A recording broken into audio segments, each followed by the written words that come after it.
So you're wondering about doing VCE global politics. Well, let me tell you everything you need to know. Why politics? Well, politics is everything. Plato once said that one of the penalties for refusing to participate in politics is that you end up being governed by your inferiors. Politics lies at the root of almost everything that we do. And so we want you to become informed citizens, voters, and participants in your local, national, and international communities. We want you to develop a critical understanding of the world that you live in and the global issues that you're facing. And we want you to gain opportunities in a range of careers: academia, management, government, corporate, and private enterprises in fields like journalism, education, law, research, and politics. One of my favorite quotes about politics: politics is pervasive, everything is political, and the choice to be apolitical is usually just an endorsement of the status quo and the unexamined life. Don't just endorse the status quo. So, what do we look at in global politics? Well, it's about power, how power is gained and how power is exercised. We'll look at the organising political systems and features of the way politics is practiced here in Australia. We'll look at the political, social, cultural, and economic forces that shape interactions between states and other global actors.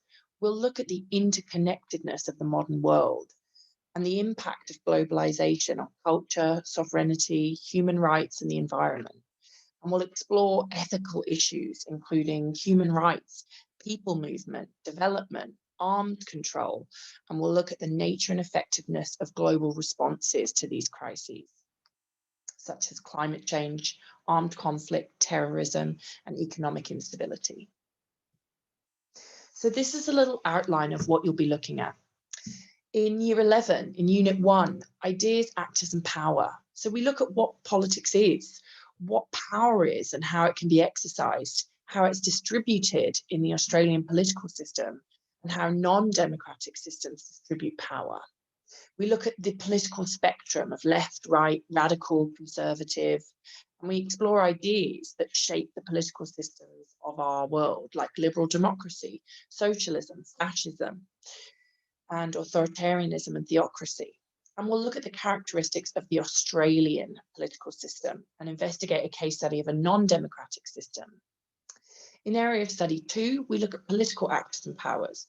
We look at what roles political parties play in our Australian political system, how influential those parties are, and how influential interest groups and the media are in shaping the political agenda. And we'll look at how they facilitate political participation. And we will look at that in terms of their roles and functions. Then in Unit 2, we look at the idea of global connections. So we look at the links in the 21st century, politically, socially, and economically. How are we linked with the people that live in other countries and across the world? How have our lives been affected by this increase in globalization? Do we have global responsibilities? And can we meet the challenges of the 21st century? And we'll then look at global cooperation and conflict. So we'll talk about how does the global community work in the 21st century, and how effective is it in managing cooperation and conflict? What challenges do global actors like the United Nations and other non-government organizations face in resolving issues like war, environmental challenges, people movement, and international crime? Then in Year 12, Unit 3, Global Actors. We'll look at who are the key actors in contemporary global politics. Where does their power stem from? What impact do they have on the global stage? And what challenges do they face in achieving their aims? What degree can global actors challenge state power? And so we'll look at intergovernment organizations like United Nations. We'll look at non-state actors like human rights organizations, terrorist movements. We'll look at a transnational corporation, so a big global business, and we'll look at states. And then in area of study 2, we'll focus on the power in the Asia Pacific region. So we'll look at how power is specifically exercised by an Asian Pacific state, what the most effective types of power for a state to use to pursue its national interests are, and how effective the state is in achieving these interests. So the focus will be on either Australia, China, Indonesia, Japan, or the US. And then in Unit 4, global challenges. So we look at the ethical issues that face the modern world. Do we have a responsibility to uphold human rights everywhere? What's the best way to address people movement?